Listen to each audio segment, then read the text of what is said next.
बची है इंसानियत कहीं तो, इसीलिए जग बचा हुआ है। बची है इंसानियत कहीं तो, इसीलिए जग बचा हुआ है। अनेक उलझन भरे सफर में कि विघ्न सारा टला हुआ है। हिंदू भक्ता विष्णु वदन्ति, अल्लाह ईश्वर इस्लाम संत। सत श्री अकालम इति सिख साधु, ईसा मसीहं च ईसाई संत। गीतक गीत लहरी झूम रहल, वंशी रंध्र सकल गूंज उठल। नमस्कार, बेगूसराय फ्रंट लाइन में आपका स्वागत है। इस वक्त मेरे पास हिंदी, मैथिली और संस्कृत के प्रकांड विद्वान डॉक्टर प्रेमचंद मिश्रा जी हैं। प्रेमचंद मिश्रा जी की अब तक 2 पुस्तकें प्रकाशित हो चुकी है। इनकी कहानी, कविता, लघु कथा अखबारों में, पत्र पत्रिकाओं में छपते रहती है। आज मैं इनसे साहित्यिक विषय वस्तु पर बात करना चाह रहा हूँ। Doctor Premchand Mishra ji, Begusarai front line में आपका स्वागत है। बहुत बहुत धन्यवाद। मैं इस बेगूसराय फ्रंट लाइन के माध्यम से सबसे पहले मैं आपको आपके प्रति कृतज्ञता ज्ञापित करता हूं, और जो भी इसके श्रोतागण हैं, दर्शक हैं, उन सब का मैं हार्दिक अभिनंदन एवं नमन करता हूं। साहित्य के प्रति आपकी रुचि कब से जगी? कब से आपने लिखना शुरू किया? साहित्य एक ऐसा स्रोत है जिसके विषय में हम ये कह सकते हैं कि साहित्य में ही सब कुछ है। रही बात कि साहित्य में हमने कब से लिखना प्रारंभ किया, तो जब से मैं छात्रावस्था में भी मैं लिखा हूँ, और जब से मैं सेवा से जुड़ा हूँ, केंद्रीय विद्यालय की सेवा से। सबसे पहली मेरी कविता थी आत्मा की चाह। आत्मा की चाह 2000 में मैंने लिखी थी, जो कविता केंद्रीय विद्यालय संगठन के काव्य मंजरी पत्रिका में छपी थी। और वो कविता थी, मुझे चाहिए नहीं चाहिए ऐसी रोटी स्वाभिमान जिसका हो दास, नहीं चाहिए वह सुख सुविधा कायरता का जिसमें बास, नहीं चाहिए ऐसा अंबर जिसमें परसत्ता का हरा भास, नहीं चाहिए वह सुख सुविधा जिसमें कायरता का बास, जिसमें कायरता का बास। ये मेरी पहली रचना थी। उसके बाद ही मैंने मैथिली में और संस्कृत में प्रारंभ किया। आज तक मैंने हिंदी में करीब 150 कविताएं लिखी है, और मैथिली में भी उतने ही कविताएं। आपकी पहली कविता प्रकाशित हुई तो आप कैसा महसूस किए? मुझे लगा कि मैं भी कुछ लिख सकता हूँ और इस समाज को साहित्य में दे सकता हूँ। मुझे अपने आप पर गौरवानुभूति हुई है। मैं बहुत ही प्रफुल्लित हुआ था छपने के बाद। आप पेशे से संस्कृत के एक शिक्षक भी हैं। केंद्रीय विद्यालय रिफाइनरी टाउनशिप में आप कार्यरत हैं। तो आप कब से और किन किन विधाओं में लिखते हैं आप?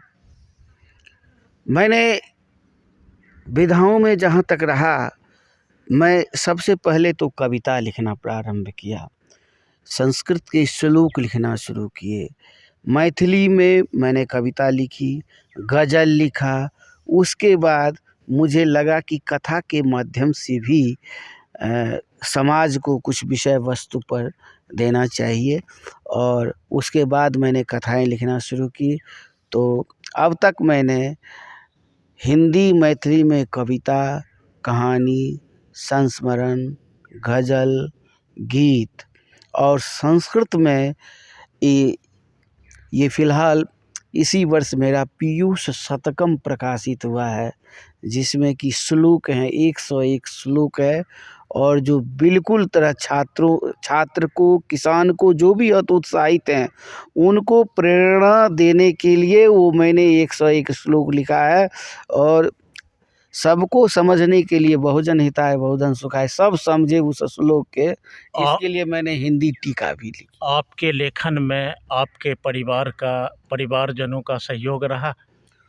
बहुत ज़्यादा सहयोग रहा। यूँ कहा जाए कि यदि परिवार का सहयोग न हो तो कोई भी व्यक्ति कुछ भी नहीं कर सकता है, क्योंकि गृह कारज नाना जंजाला जो कहा गया है, घर गृहस्थी के काम में जब लोग फंस जाते हैं तो इस तरह के कार्य नहीं हो पाते हैं। मैं बहुत भाग्यशाली हूँ कि मेरे परिवार ने मुझे पल पल लेखन में, साहित्य लेखन में साथ दिया है। उनके सबके प्रति आभार। आज के समाज में साहित्य का कितना हस्तक्षेप रह गया? साहित्य का हस्तक्षेप जहाँ तक कहा जाए, साहित्य के बिना कुछ भी संभव नहीं है। साहित्य का अर्थ होता है हित शब्द से सहित बना, हित शब्द से सहित बना और सहित से बना साहित्य।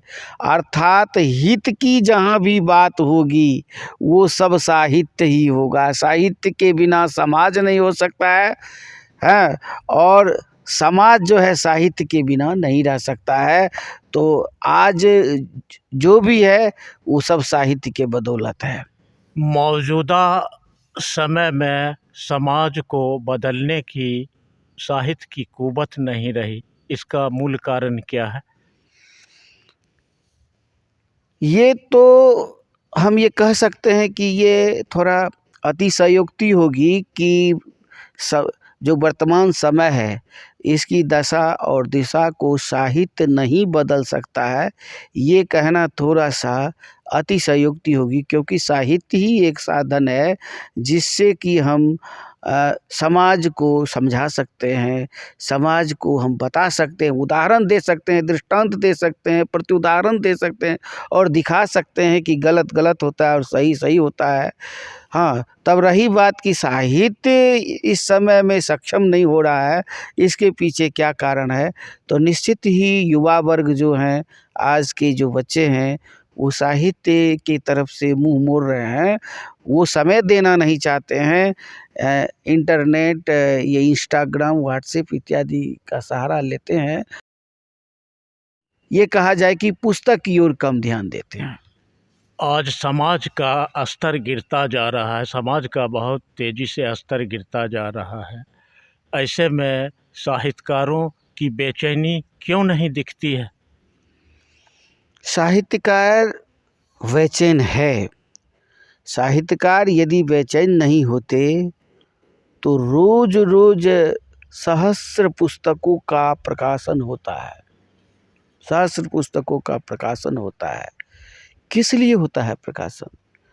इसलिए होते हैं कि वो समाज को देखते हैं, समाज में क्या गिरावटें आई है, क्या इनका मूल्य रह गया है।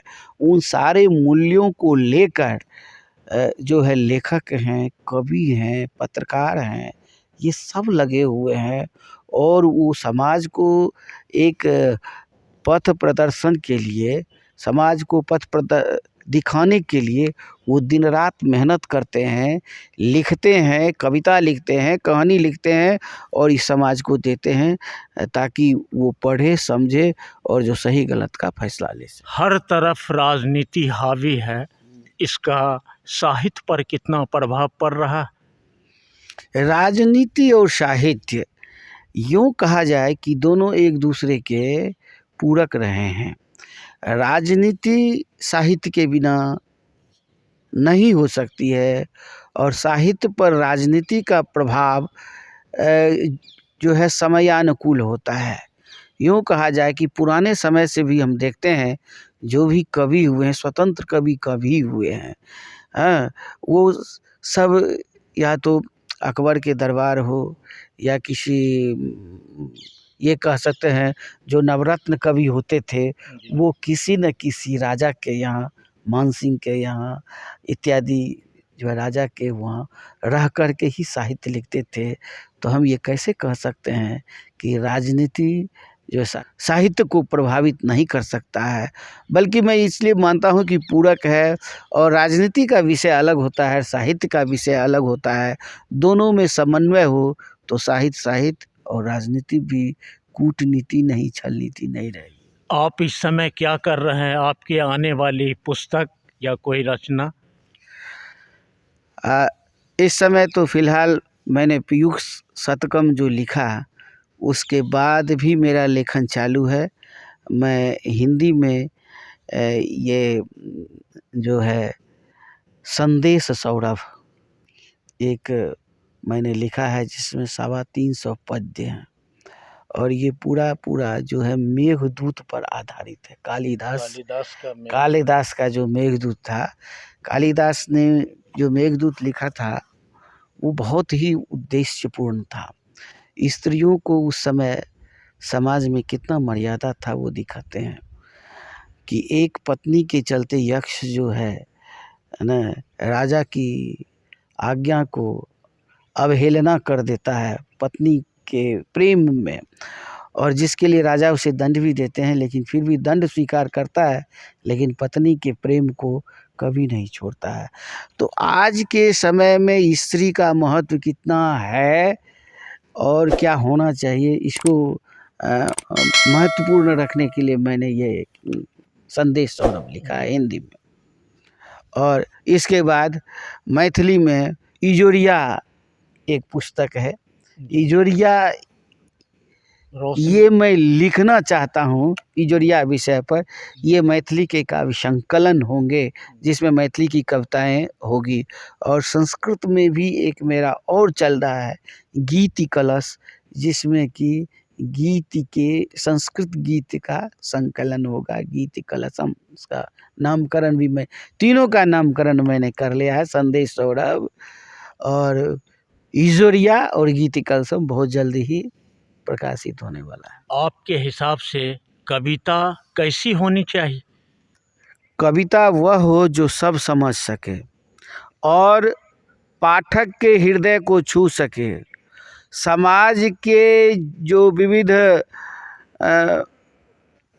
मूल्य है उसका स्पर्श कर सके, और कविता ऐसी होनी चाहिए जो समाज की दशा और दिशा को सुधार सके।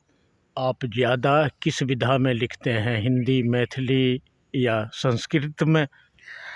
मैंने मैथिली में जन्म लिया, वो मेरी मातृभाषा है। हिंदी हमारी राष्ट्रभाषा है, और संस्कृत की मैं ऋणी हूँ, क्योंकि संस्कृत ने मुझे जीविका दिया है। इसलिए मैं तीनों का समान रूप से आदर करते हुए मैं तीनों भाषा की सेवा करता हूँ और तीनों में लिखता हूँ। बेगूसराय की बोली मैथिली भाषा के मानक में नहीं आता, ऐसा क्यों? मैथिली का विस्तार है। मैथिली एक भाषा ही नहीं बल्कि एक संस्कृति है। और रही बात कि बेगूसराय की मैथिली के मानक पर नहीं उतरता है, तो ये कहना थोड़ा जल्दबाजी होगा, क्योंकि चंदा झा ने लिखा है, गंगा बहति जनक दक्षिण दिश, पूर्व कौशिकी धारा, पश्चिम बहति गंडकी, उत्तर हिमवत बल विस्तारा। जिसके दक्षिण में गंगा बहती हो और जिसके पूर्व में कोशी, पश्चिम में नारायणी गंडकी और उत्तर में हिमवत बल विस्तारा, हिमालय पर्वत हो, ये पूरा जो चौहद्दी है वो मिथिला का है, बेगूसराय। और हम जानते हैं कि गंगा जो है वो उत्तर की ओर सरकती हुई आई है, दक्षिण नहीं गई है।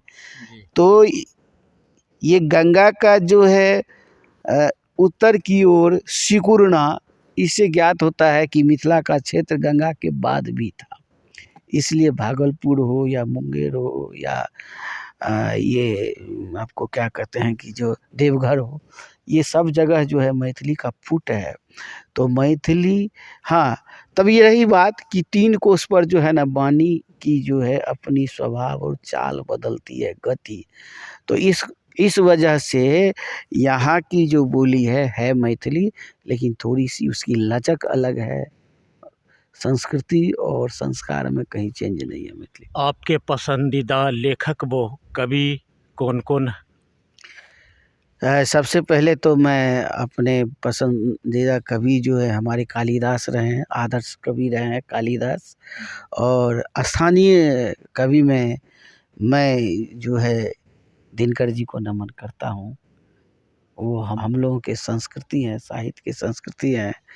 और बेगूसराय की धरती ऐसी रही है जो हिंदू मुस्लिम की एकता का एक उदाहरण रहा है।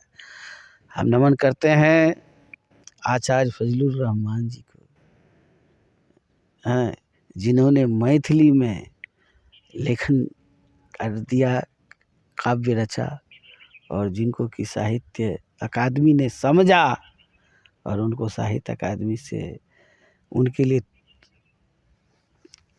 उनका मान नहीं बढ़ाया, बल्कि उन्होंने साहित्य अकादमी पुरस्कार का मान बढ़ाया उनको देख कर। तो ये इन सभी जो हैं ये आज के जो नई पीढ़ी के हैं, इन सब के उदाहरण के वो प्रेरणा के स्रोत रहे हैं। तो इन सबको मैं नमन करता हूँ। आपको आकाशवाणी व दूरदर्शन से प्रसारित होने का मौका मिला? कई बार मौका मिला, लेकिन मैं जैसा कि हम केंद्रीय विद्यालय संगठन में जब भी मौका मिला तो उस दिन मुझे या तो डिपुटेशन पर कहीं जाना पड़ा, या अपना केंद्रीय विद्यालय के उस दिन कोई परीक्षा का आयोजन हुआ। ऐसा कभी नहीं हुआ। 2-3 बार मैं आदरणीय प्रदीप बिहारी जी के प्रति बहुत आभार व्यक्त करता हूँ। उन्होंने मुझे कई बार दरभंगा से, आकाशवाणी से, पटना के दूरदर्शन से जोड़ने, लेकिन वो संयोग नहीं लग सका कि मैं अपनी सेवा वहाँ से भी दे सकूँ, है ना। आगे यदि मिलता है तो मैं सहर्ष स्वीकार करूँगा। आप वर्तमान समय में कवि सम्मेलनों को कितना प्रासंगिक मानते हैं? मैं बहुत प्रासंगिक मानता हूँ, क्योंकि कवि सम्मेलन वह सम्मेलन है, वह सभा है जिसके माध्यम से जनता कवि और कविता के विषय में जानते हैं।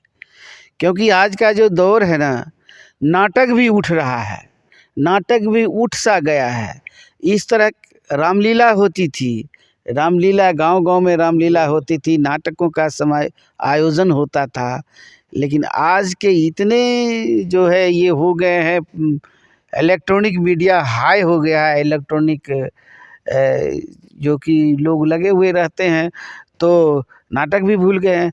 ऐसे में नई पीढ़ी के जो बच्चे हैं वो कम से कम कवि क्या होते हैं, कवि सम्मेलन क्या होता है, और सबसे रही बात कि कवि सम्मेलन जब होता है तो दर्शक उससे कई तरह की कविताओं को सुनते हैं, अलग अलग भावों को जानते हैं, तो वो सही और गलत का निर्णय ले सकते हैं। इसलिए कवि सम्मेलन और कवियों का बहुत योगदान रहा है आज के समय में। आपकी नज़र में फेसबुक साहित्य क्या है? फेसबुक साहित्य यह कह सकते हैं कि जब से फेसबुक आया है, बहुत पहले से फेसबुक है, लेकिन जब से ये कोरोना हुआ ना, कोरोना काल से फेसबुक का बहुत ही प्रचार प्रसार हुआ।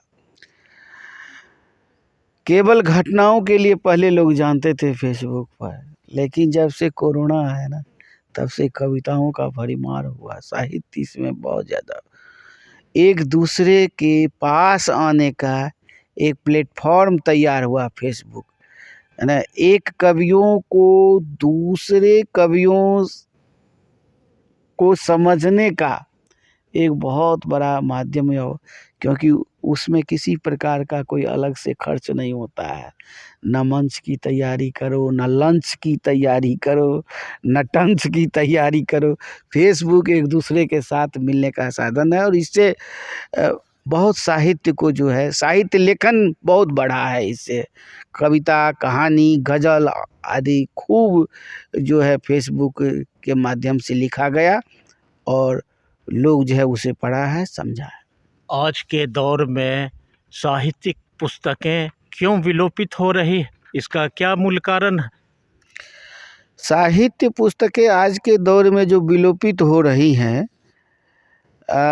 इसके पीछे एक ही कारण हो सकता है कि उस तरह की गुणवत्तापूर्ण साहित्य तो आ ही रहे हैं, क्योंकि साहित्य लिखना साधारण बात नहीं है। जो लिखते हैं वही जानते हैं।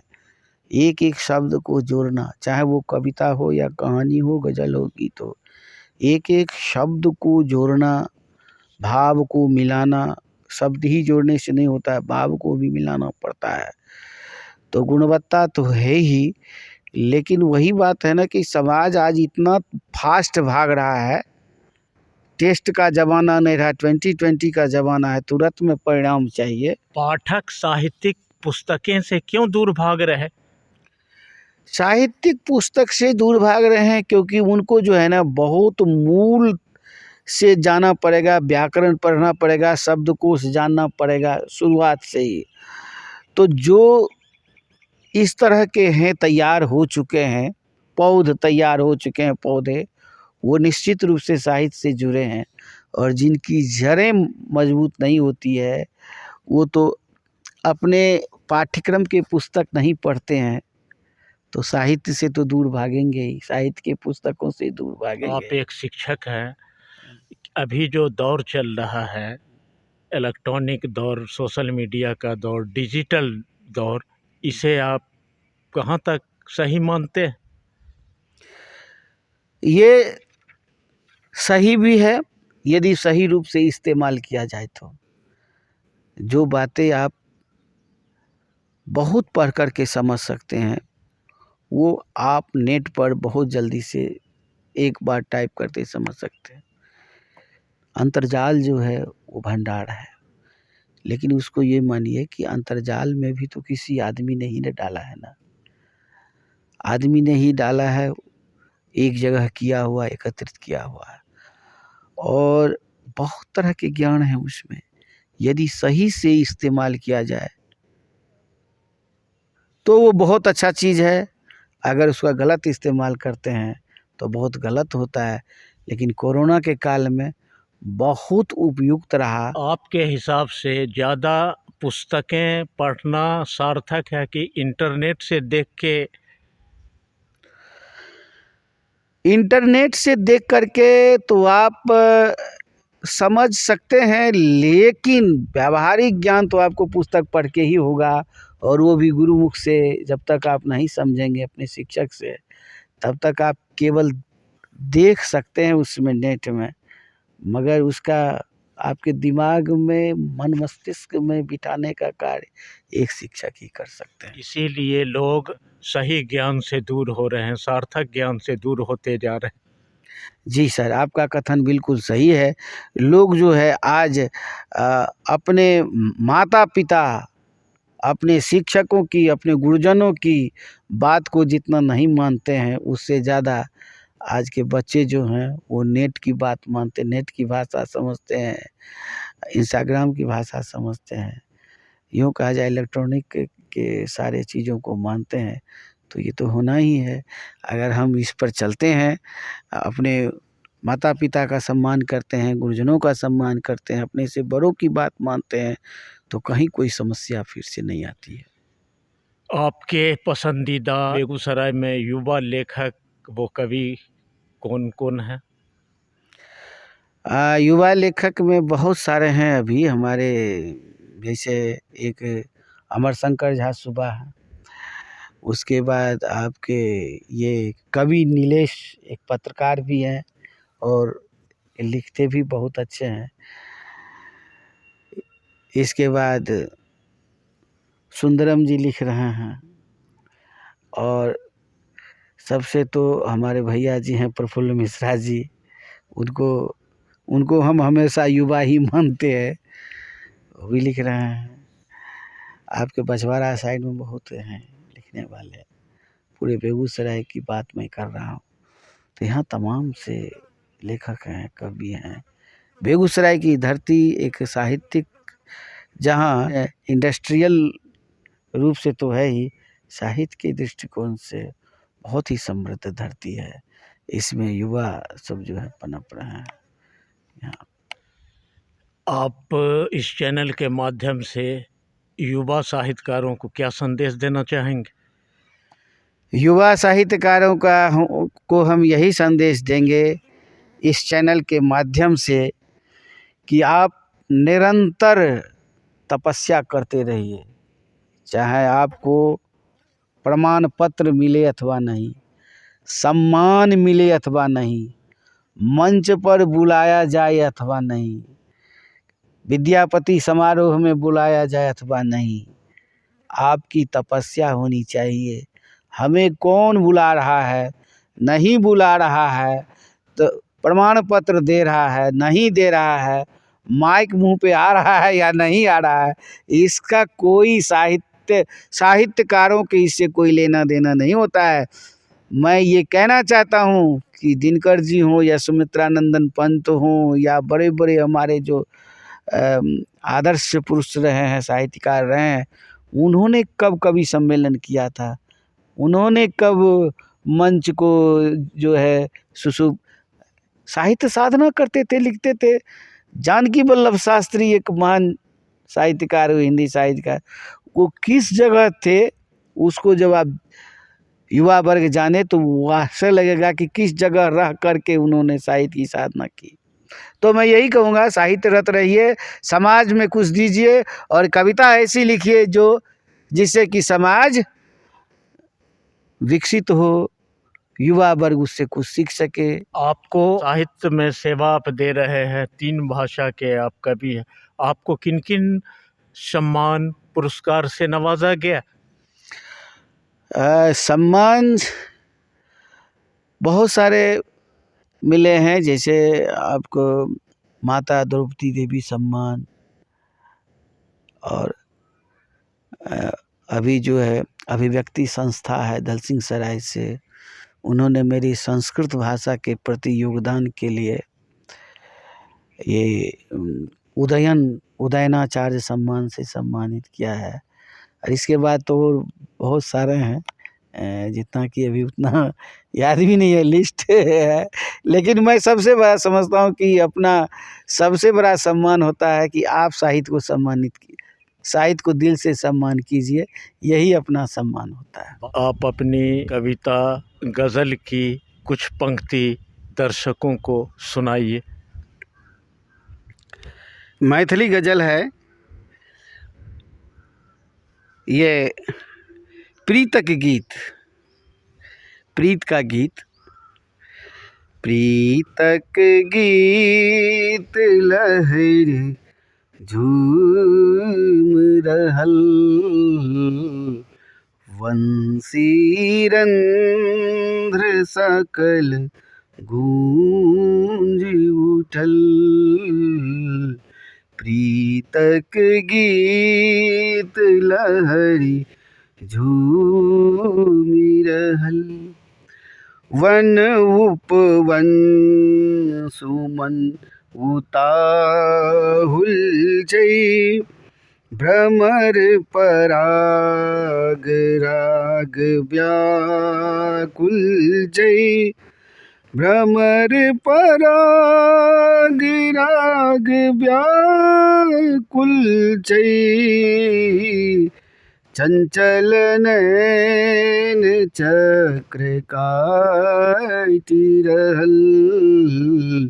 प्रीतक गीत लहरी झूमी रहल, चानक अंग अंग पुलकित जय, लसरैत चांदनी समर्पित जय, लसरैत चांदनी समर्पित जय, कतहु चकोर छै निहार रहल बंसी रंध्र सकल बाज उठल।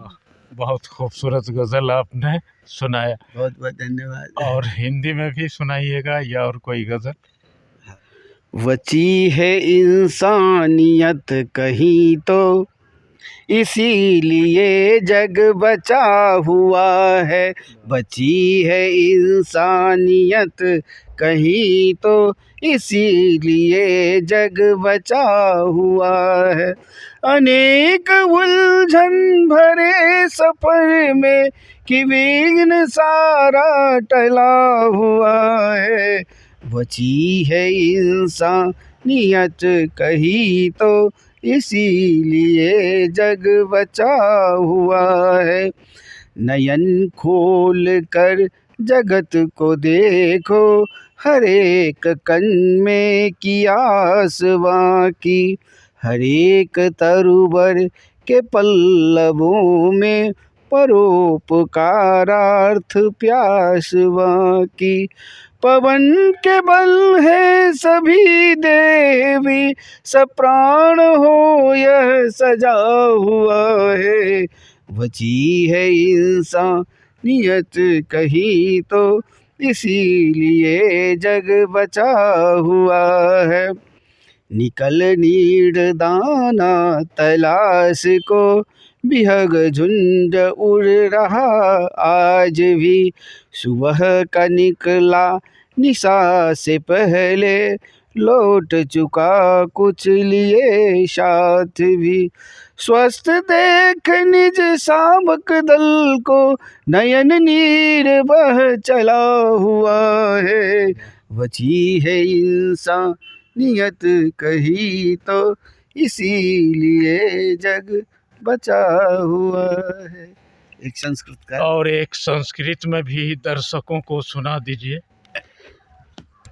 भारत की वंदना मैं संस्कृत में सुनाना चाहता हूँ। सुनाइए। भारतं में भवेद वैभवम्, भारतं में भवेद गौरवम्, भारतं में भवेद वैभवम्, भारतं में भवेद गौरवम्।